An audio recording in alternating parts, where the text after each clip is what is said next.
Good morning, everybody.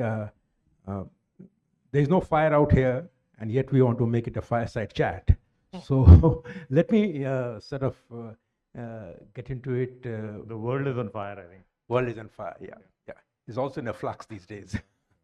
um, to this audience, would you like to share how your life and work have changed post-Operation Sindoor, or not changed at all? How do you see your life post and pre-Operation Sindoor as the Defense Secretary? No, I don't think there's been any change in my priorities. From day one, when I joined the Ministry of Defense, I saw it as an extension of my previous job, which was Secretary DPIIT, except that the focus would now be on a sector, the defense industry, rather than in terms of the entire industrial or manufacturing landscape of the country. The other focus area was in trying to sort of finally get a hang of how to get this procurement wheel moving a little faster, which is an old bugbear for our country. So, I mean, these were my two priorities, and from day one, I've been focused on that. Of course, along with the national priority that the Honorable Prime Minister has laid down, that we need to double down in terms of indigenization.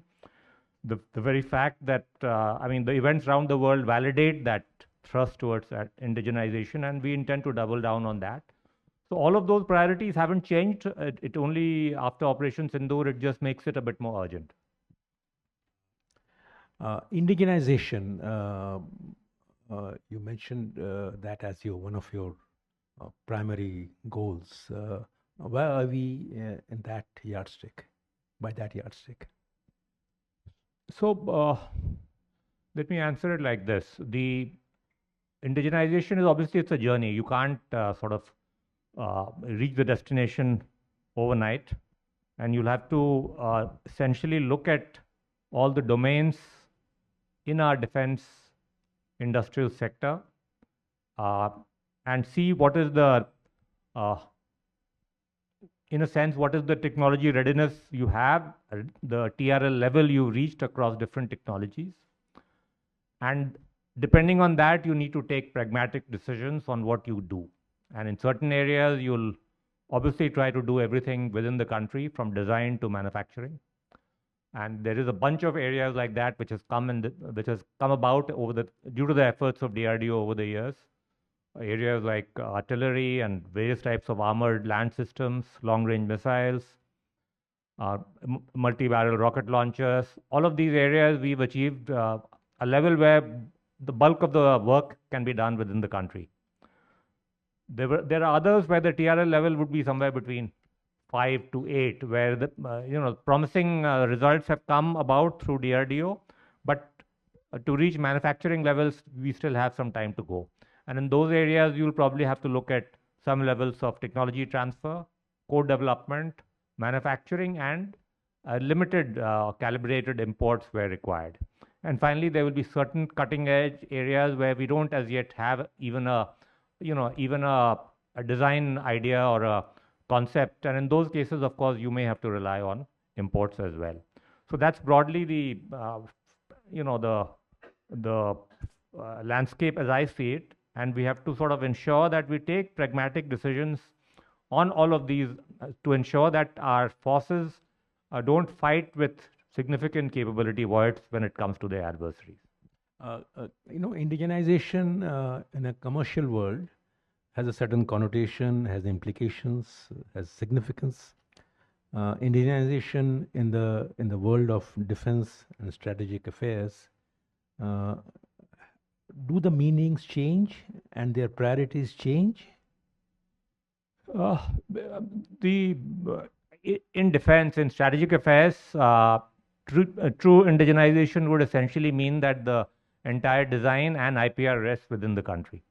And of course, you do manufacturing, and you might still need some components from outside, some imports, but the design and the IPR rests within the country. That is indigenization, but you won't reach it overnight. So you will have, as I said, different levels. And in certain cases, when it comes to purely in terms of the contracts that you sign, you define it in a slightly different form, in the form of indigenous content, which is really the net sales value of that particular platform or product minus the value of import that it has. That is the formula we use not only here but also in our production linked incentive scheme, for example, which is there for in some 20 odd sectors of the industry, which we used to handle in DPIIT earlier.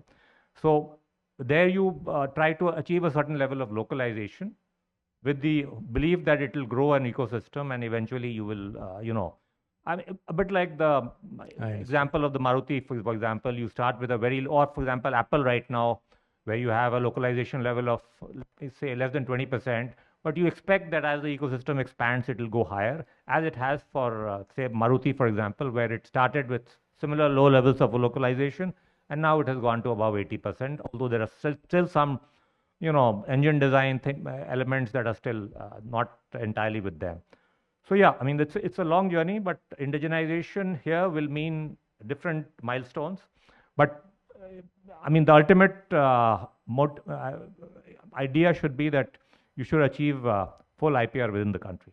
Yeah, the reason why I asked you that question was also because there is this view, a theory, that we cannot make a compromise with defense preparedness when it comes to indigenization in defense matters. What's your view? Yeah, so I think I kind of answered that question, that you can't say that we are making something, and if the time frame is 15 years, obviously you can't allow a capability void to sort of persist while you wait for the promised indigenous product to come online or to reach manufacturing or the production line. So yeah, that's where a level of pragmatism is required. Which is why we've, in our urge to move towards indigenization, we've set up certain sort of targets. One of those targets is that 75% of our capital budget will be spent within the country. Okay.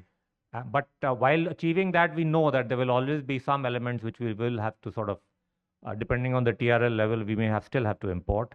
And we've also created some flexibility for the forces, post Sindoor in particular, in terms of giving them the flexibility to resort to emergency procurements up to 15% of their capex, which is again meant to ensure that the capability gaps, which are really sort of hurting them, or where they feel a need to immediately replenish some stocks or certain types of weapons, those they are able to do without having to wait for our indigenous technology and research to deliver the results. In that sense, the Atmanirbharta or indigenization, they do get slightly modified in a defense context. Am I right? Yeah, I mean, it does get modified in the sense that here your supply chain vulnerability, import dependence, the possible weaponization of your vulnerabilities, all of that are a little more serious in nature. Although increasingly the world is seeing the weaponization of trade and supply chain vulnerabilities across the board. But in defense, it is obviously worse, because it makes you, more, I mean, your hard path accordingly will not grow the way you want it to grow, which is why Atmanirbharta is so important for this country. And recently, during the Commanders' Conference, again, the Prime Minister stressed this, and this is really something that he's been stressing for ever since he came to power in 2014. But the recent events have made it seem pretty prescient in many ways, that you need to, in order to reduce reduction of import dependence actually, improves your ability to exercise our goal of strategic autonomy. And that is why we need to ensure that our defense sector becomes a fairly wide and diversified industrial sector. What has happened in the past is that we've largely relied on the public sector for a very long period of time. That situation is now changing, and the private sector, which initially was, I would say, fairly reluctant to invest in this sector because of the sporadic nature of the orders and the risks and the attendant risks that follow. Now they are increasingly investing here, and our job is to ensure that while the public sector has the first mover advantage, we create a level playing field for them, so that we we actually grow a much wider industrial base with much more of surge capacity when it comes to emergencies. And you'll see whether it is, in terms of munitions, we are no longer going to say our new revenue procurement manual makes it clear that we are not reserving products for any particular public sector. We'll be keeping it open. The idea is to induce the private sector to invest in those areas. The same approach you've seen with AMCA, where we've tried to get private sector involvement. And you'll see in the future, even in areas like missiles, I don't think BDL alone is going to be meeting the requirement for missiles, given the changing nature of warfare and the need for these standoff weapons. So we'll have to have a much wider industrial base of companies meeting our requirements, whether it is fighter aircraft, whether it is ships, whether it is missiles, or whether it is munitions. And that is really the goal that the government has and I have. Yeah, you talked about also, apart from indigenization, you talked about procurement as one of your primary areas of focus. I'll come to that later. But while answering this question on indigenization, you also referred to the rocky times that we are going through vis-a-vis US on trade. The question that I have in my mind is that while we do have a rocky relationship with the US on trade matters and it is evolving very rapidly, we don't know as yet how it will really emerge. What is the state of our defense relationship with the US? How rocky it is, or is it as stable as one thought it used to be earlier? There is no spillover effect from the what you described as a rocky. Hopefully, it is changing for the better. But on the trade type, there is no spillover effect on the defense dialogue so far. We've had teams coming in, the 2+2 dialogue. We had one team yesterday, a very large one, discussing one of our possible procurement targets from the US, which is a maritime reconnaissance aircraft, a fairly large potential order. So all those dialogues are ongoing, and there's been no effect. I guess both sides are seeing the two as interlinked, but we would like to sort of ensure that we get breakthroughs on that side, and if there is any leverage on this side, we ensure that both come together to the benefit of the country when it comes to the overall trade ties as well. Let me now turn to another issue that you referred to in your observations, which is how do you involve the private sector? Of late, we sense that public-private partnerships as a concept is acquiring different meanings, and whether it is public or private. So what is the scope and the state of play on public-private partnership in the defense areas? I think conventional public-private partnership is not the issue here. I mean, conventional PPP projects involve, giving a project on a bidding basis to the private sector, where the government takes some of the risk and passes on some of the risks to them. Here we are, I mean, the government essentially is the sole buyer here, and the only thing we have in this case is to leverage our buying power to develop the domestic industry, which is why I mentioned that 75% target that we have for the domestic spend out of our capex budget. Last year, we actually did 88%, even though the target was 75%.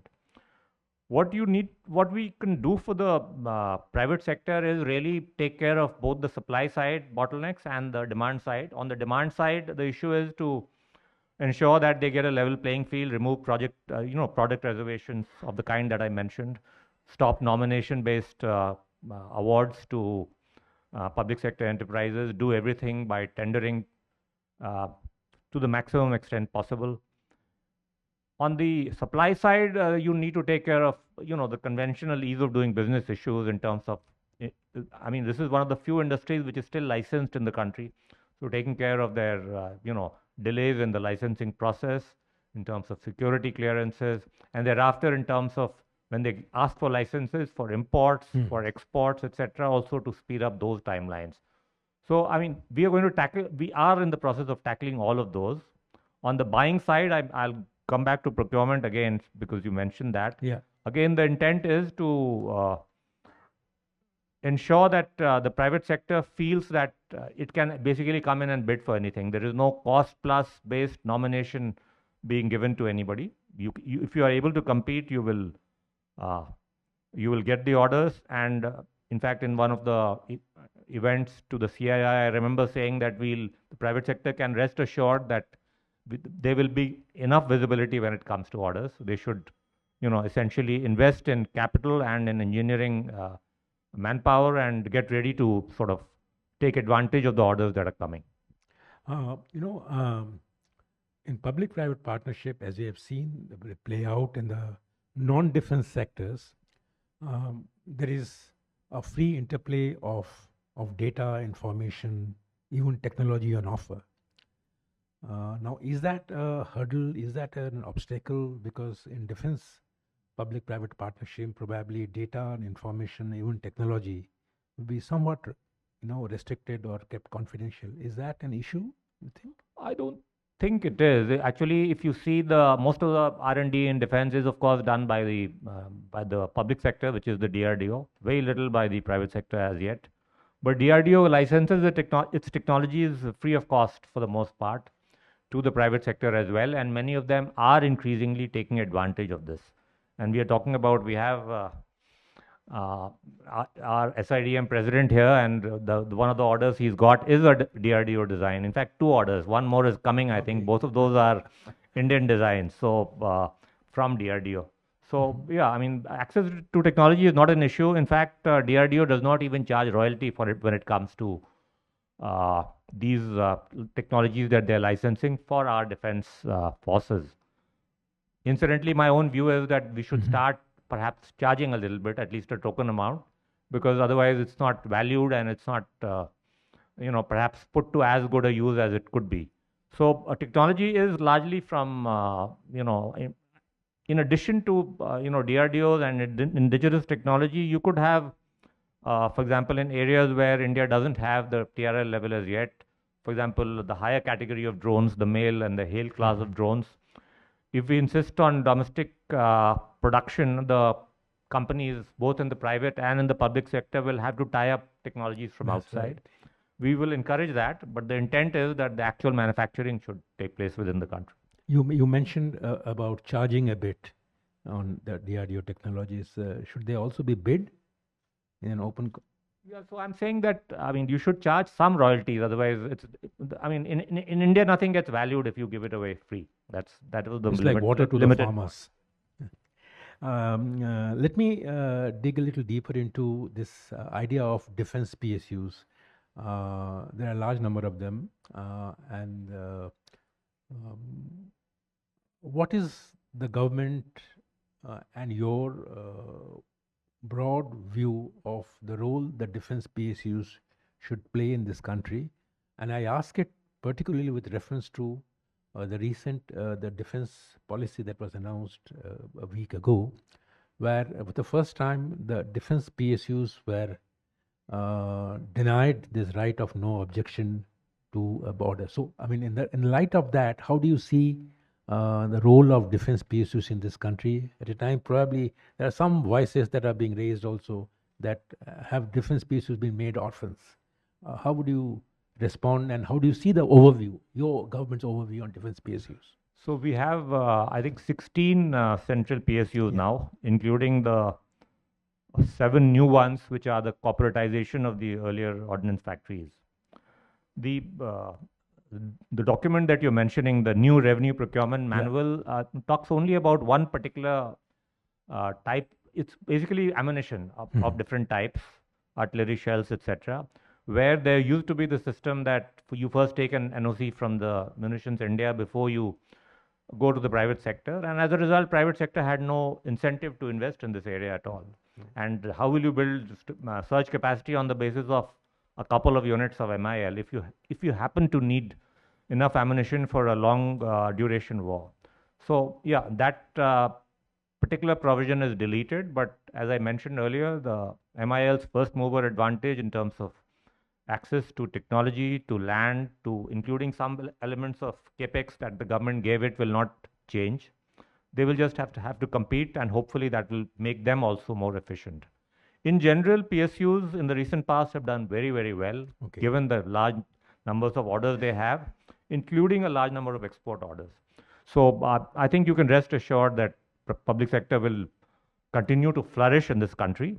And in my view, competition will make them flourish even more.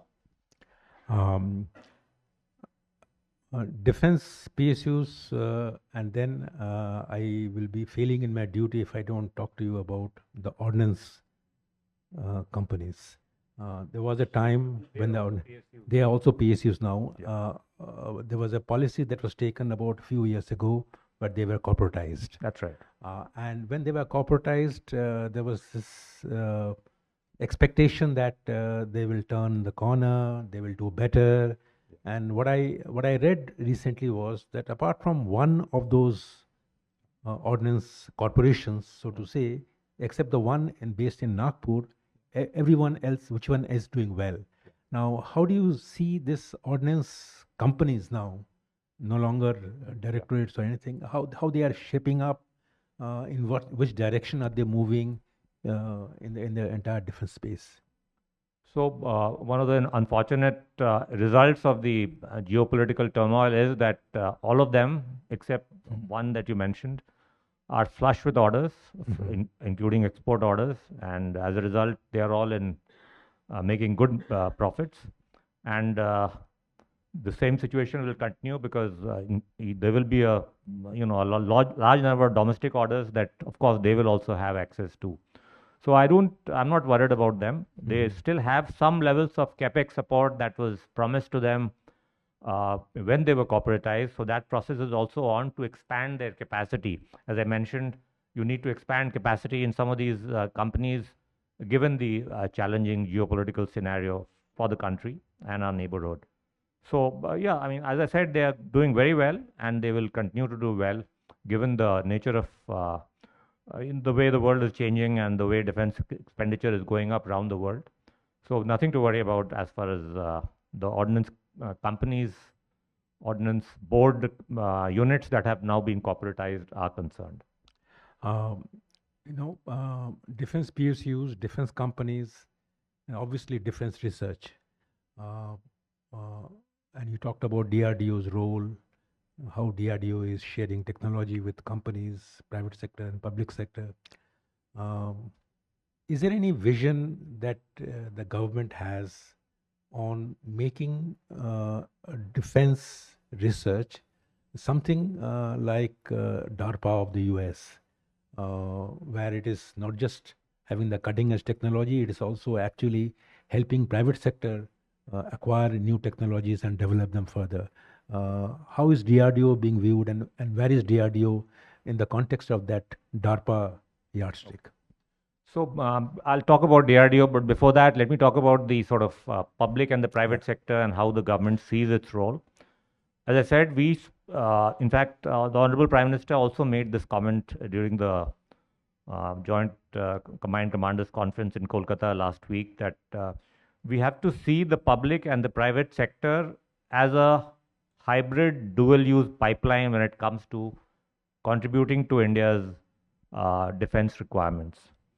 This is how other countries also see them. They provide jointly the industrial strength to meet our capability requirements, and which is why all the reforms that I mentioned, including on the licensing side, on the supply side, and on the procurement side, which is the demand side, are, many steps have already been taken, and we'll take more to ensure that this dual use kind of a hybrid pipeline really develops, where public sector contracts can involve a work share with a private sector company as well, and vice versa.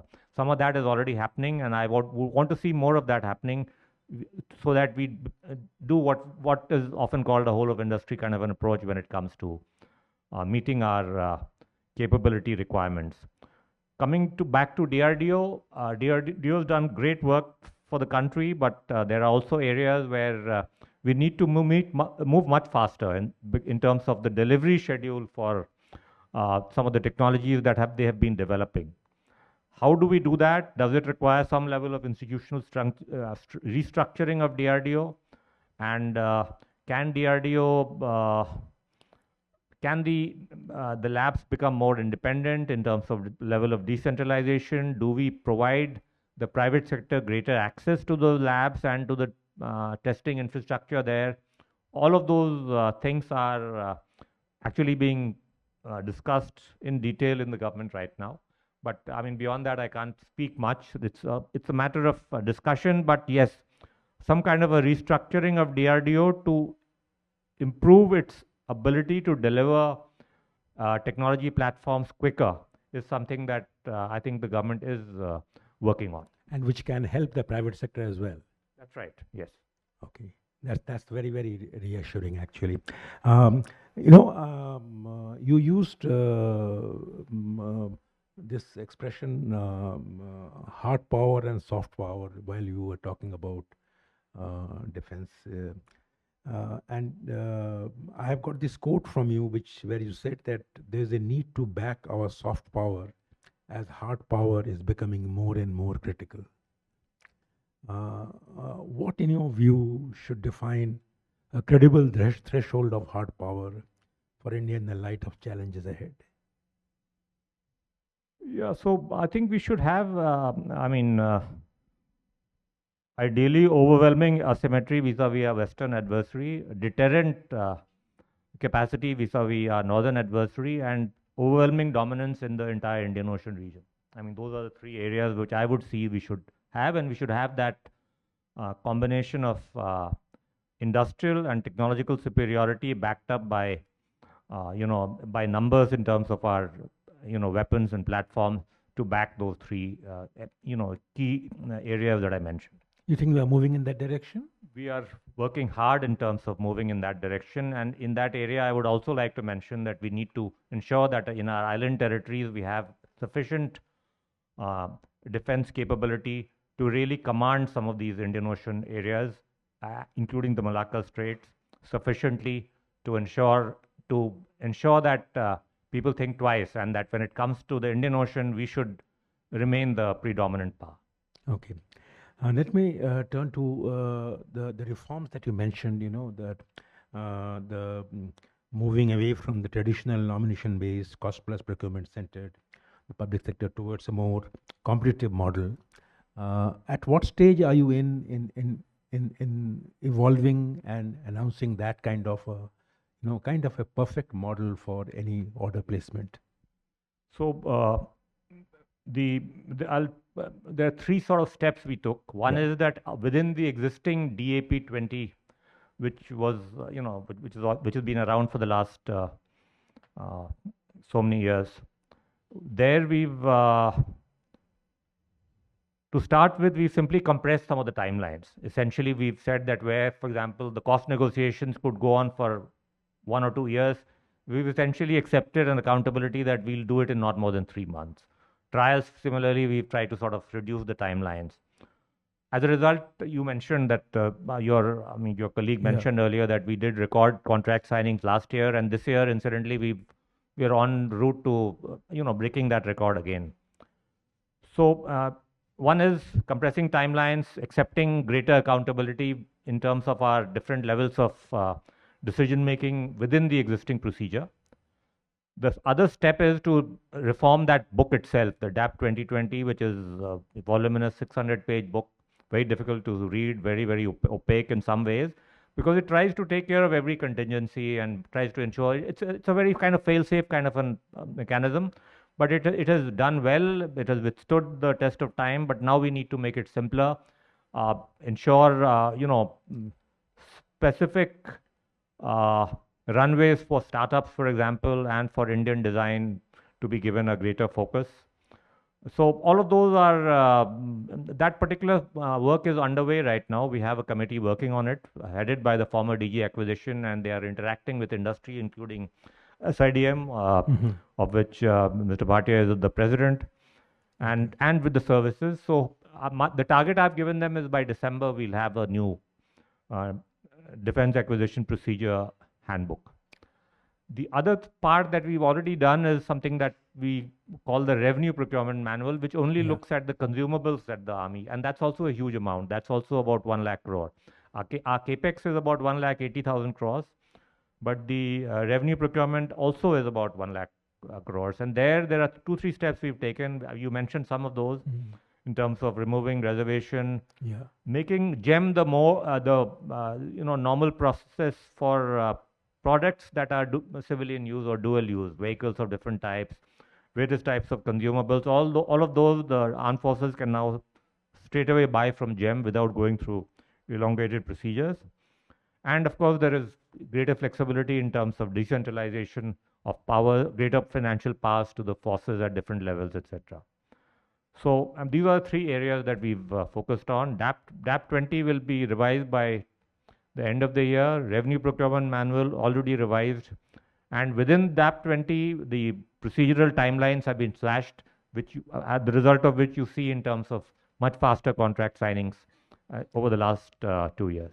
Okay, thank you for this. So by December, we will have that first system, you're saying? That's the target I've given them. I'm hoping they can do it. Maybe, I think we should be able to do it. Able to do that, okay.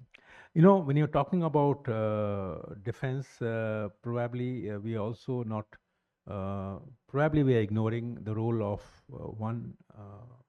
startups, what is the state of, particularly in the tech area, what is the role of defense startups? Is that something that is springing up? Are there signs of those tech startup ecosystem in the defense area? Because they do have many non-defense applications as well. So how do you see that startup space?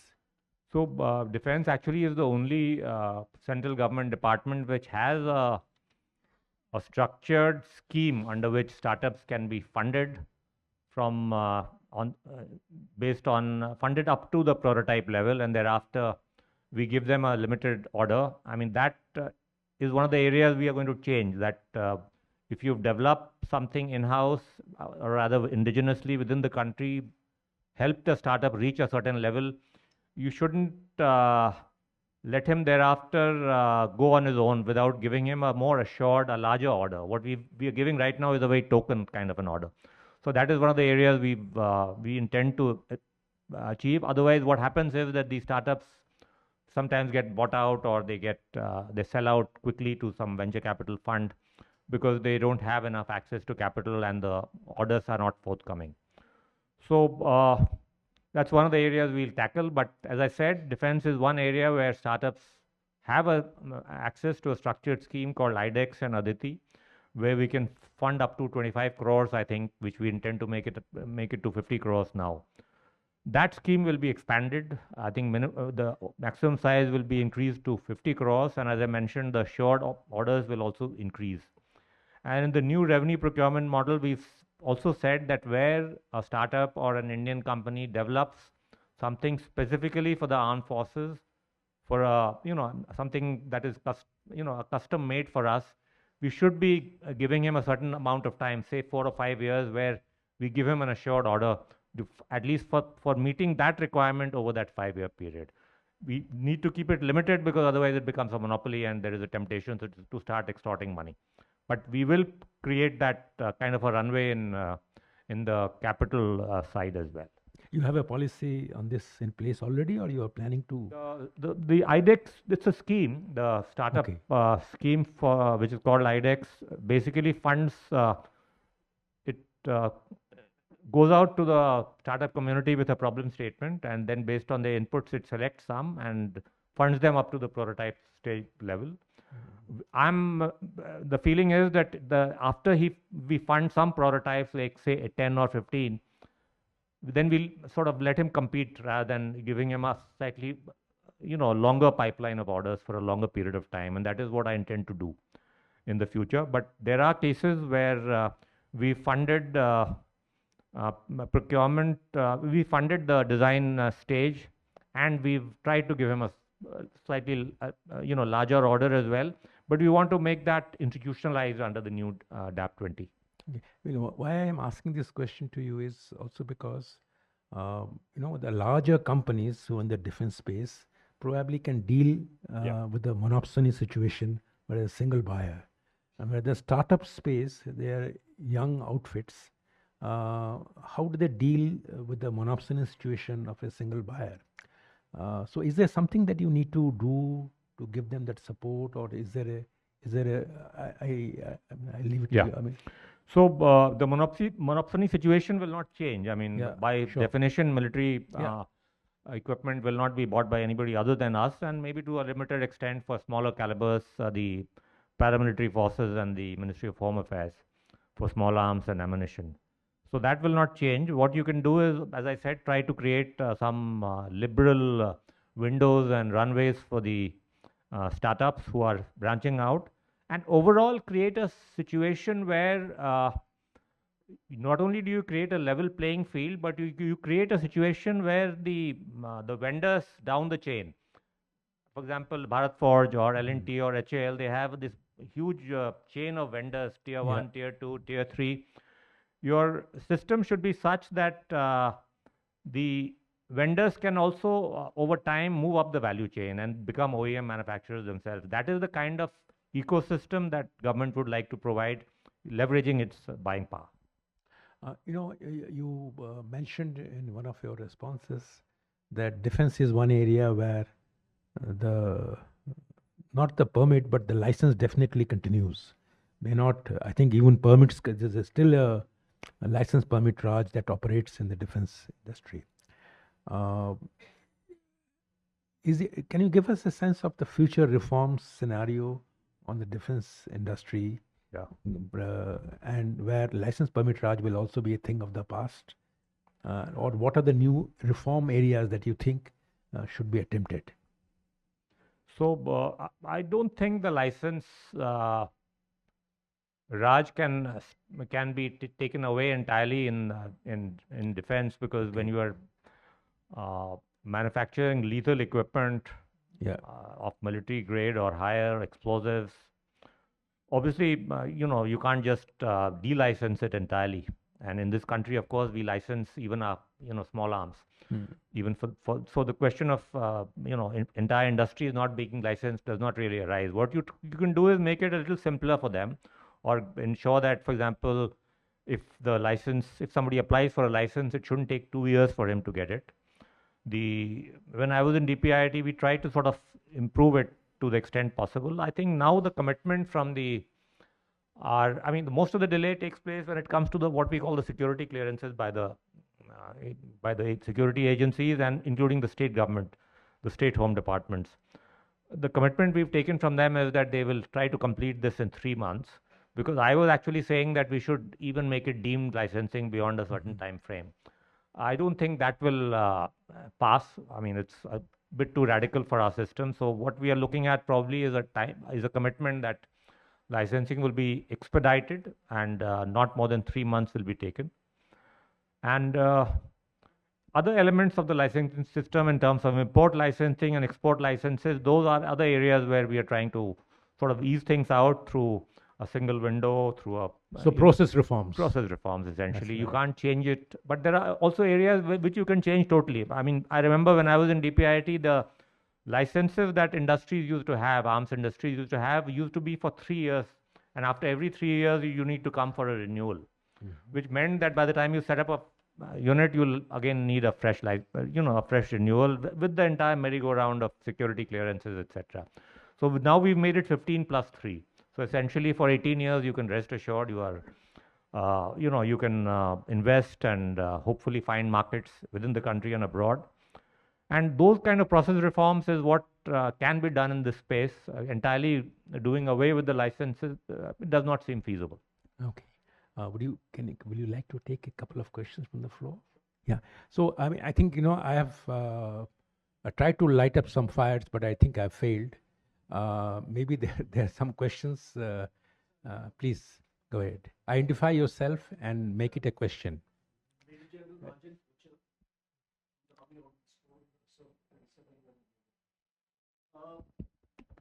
Just a question about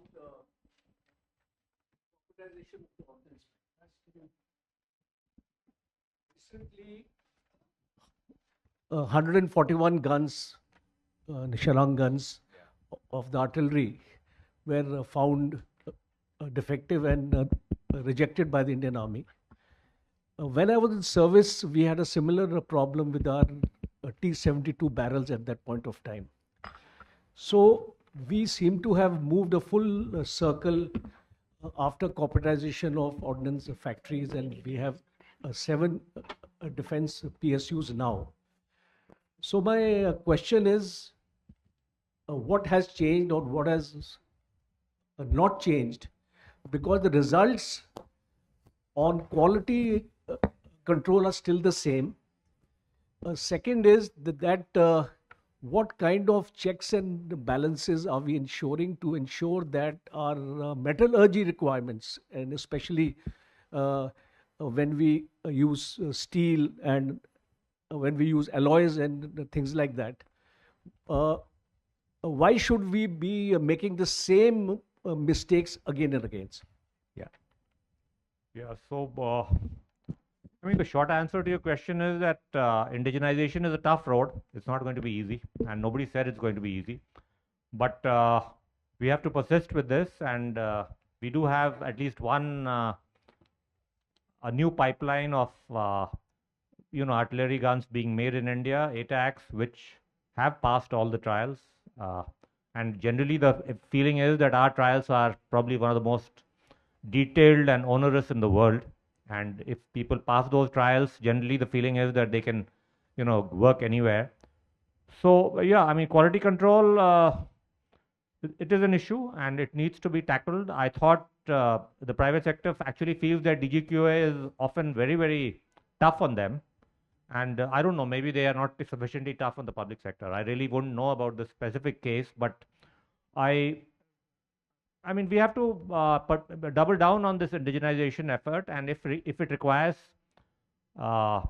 improvements in our quality control agencies, including perhaps bringing in quality control agencies, not necessarily confined to DGQA. You look at other agencies as well, and also create green channels for credible manufacturers who are enabled to self-certify their products. All of that will also have to be seen. So while you weed out the poor manufacturing practices, you also need to incentivize those who are doing well or whose manufacturing quality meets our requirements. We start giving them the powers to self-certify as well. So I would say, yes, both carrot and stick will have to be applied in this. So both carrot and stick. Mr. Saran, would you like to ask a question? No? Okay. Sir, I'm Group Captain Narang from IDSA. Please identify yourself. I'm Group Captain Narang from MP IDSA. I'm a scholar there. I have technical review of projects which get delayed or there are challenges. Most of the reviews are based on CAG reports and not the technical in the true sense where you can do the course corrections and do the changes. The second is spiral development. Let's say Kaveri engine or let's say mail programs. Once the prototype is made, thereafter we don't review and do the spiral development. Let's say phase 2 or Mark 2 of that. And third, sir, design and testing infrastructure. Let's say high altitude things. So if you can just comment on these. Thank you. So I'll take the last question first. Design and testing infrastructure, including a national testing range. Hopefully, we tried in the last budget. We'll try again, and I think now the DPR is getting ready, so hopefully we'll get that done and give equal access to the private sector to that range. The other two points that you made, I mean, it's not really a point. I think it was a suggestion, and I actually agree with you entirely. We have to focus on spiral development, which is what I hinted at when I talked about startups and giving them assured orders down the line so that they can improve and upgrade. And that applies across the board also. We should stop giving piecemeal orders to people. We should give our private sector, our indigenous industry, private and public, adequate orders and visibility in terms of orders to ensure that they can perfect their platforms and systems over time. And we'll, as was mentioned by our colleague, it could lead to setbacks in the short run, but the idea is that the setbacks in development are really learnings as well, and we should be able to sort of learn from that and develop even more robust platforms. Yeah. This lady here. Hi, sir. I'm Neha Mishra from British High Commission. I just wanted to ask about the indigenization. When we talk about indigenization, obviously we are focusing on IPR, design indigenization as well. But there is also one element which we need to focus on is securing the resources and reducing the import dependency. So obviously we know that India is doing a lot. We have the National Critical Mineral Mission and Critical Mineral Policy also. But what are your thoughts on the same? What more can be done by India to secure our resources as well as supply chain for the future, so that we can reduce the dependency on countries like China and others? And yeah, just wanted to check your thoughts on that. Thank you, sir. So you've answered your question that we are working on this national critical mission. Some auction is already on. The second round of auctions is underway right now. Aside from that, what could we do? We've been actually thinking about, and this is my colleagues in the Department of Defense Production have been thinking about whether we should build a national stock ourselves of critical minerals and metals, where there is an imminent need, and we're not very sure whether our indigenous sources will be forthcoming immediately. So yeah, as a kind of a short-term interim measure, you could look at building some national inventories as well to tide over any immediate requirements as well. Yeah, but in the long run, you'll have to hopefully be able to. I think India does have reasonable stocks of critical minerals by all accounts, and we should be better able to utilize it in the future. There was one question from here, and then second question there. Sir, thank you for allowing me. Sir, Shruti from Bloomberg, sir. If you could give us an understanding on the budget, because across the world we see defense budgets going up. Will that be the same in India, and by how much, sir? Across the world, budgets are moving up on often on a stagnant GDP. India, our GDP is growing in nominal terms at about 10%. So even though our share of the GDP is quite modest at about 1.9%, the studies that the services have done across the services based on their capability development plans is that a 10% nominal increase on their capex budget is probably enough to meet all of their requirements. So we are very well placed in that sense, given the buoyancy of our economy. Even if we stick at about 2%, there is enough money to meet all their requirements as per the services. It's not my statement. Nonetheless, given the situation around the world, before the Finance Commission, I'm going to project something closer to 17% year-on-year increase. But yeah, I mean, we are very confident that on the modernization budget, there will not be a constraint in terms of resources. The real constraint really is in terms of, one, awarding contracts quickly enough through our system, which is procurement process. Other, and there the onus lies on the industry, that is contract fulfillment. When you get orders, deliver on time. Frankly, most companies are not delivering on time. There are always delays, and I'm not talking about only Indian companies. Across the world, there are tremendous slippages across the world when it comes to contract fulfillment. This question here, yeah.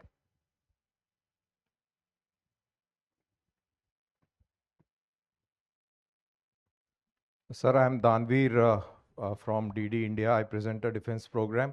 I want to ask about the Kaveri. There is a great realization in the environment that Kaveri jet engine is a great necessity. So how do you look at the future of Kaveri, sir?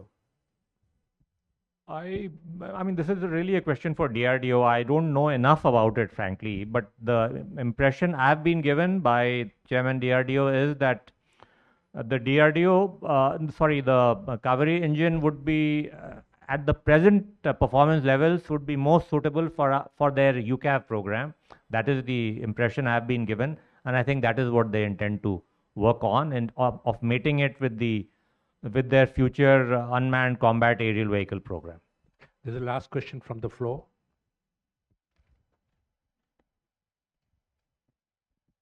My question partly has been answered by the young lady. My question relates to the supply of rare earth, sir. And I am reading editorials in Business Standard that in India, to restart a mine at least takes 10 to 15 years. So new mines starting is a big challenge in India. And auction scenario, we are seeing that people are not able to run the mines. So how do you think that India can secure the rare earths, which is very critical for defense sector? And new age, because this new age technology, new age weapons require those rare earths. So is there any interministerial plan between Ministry of Defense, Ministry of Environment to expedite that? That is my concern. Thank you.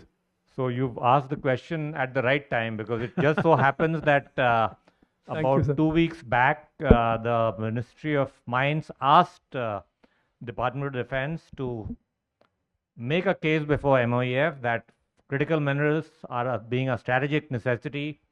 We should ease out the environmental processes for mines dealing with critical minerals, and I'm happy to report to you that based on our letter, the Ministry of Environment has already issued that notification, so that these will be treated as strategic projects with faster environmental processing. I think the requirement for public consultations, etc., has been waived. So hopefully that will compress some of the timelines that you mentioned when it comes to critical minerals. But the rest of it, I think it's really a question for the Department of Mines and MOEF to answer. Thank you. I think we had a very useful and informative session. Thanks to Mr. Singh. But I cannot let you go, Mr. Singh, without my asking you the last question, which is that what would be your advice to Blueprint team we need to be mindful of and we need to focus on as an editorial product which can enhance and secure the confidence and trust of its readers? Your advice to us. No, I mean, you don't need my advice, but you've been very brave in launching this magazine in the digital era, as your, the first speaker mentioned. Advice would be that follow on with the, the kind of work that Business Standard does. I mean, whenever I've interacted with them, with any of your correspondence, there is this attention to verification, to, ensuring that you're not misquoted, ensuring that you don't, sensationalize, and you try to be authentic, and you try to ensure that you don't rush to print with something without getting it vetted by the authorities, so to speak. So yeah, I mean, follow that same journalistic tradition of authenticity and verification, and I'm sure you'll do very well. And thank you very much. And our commitment to you is that we will follow that principle.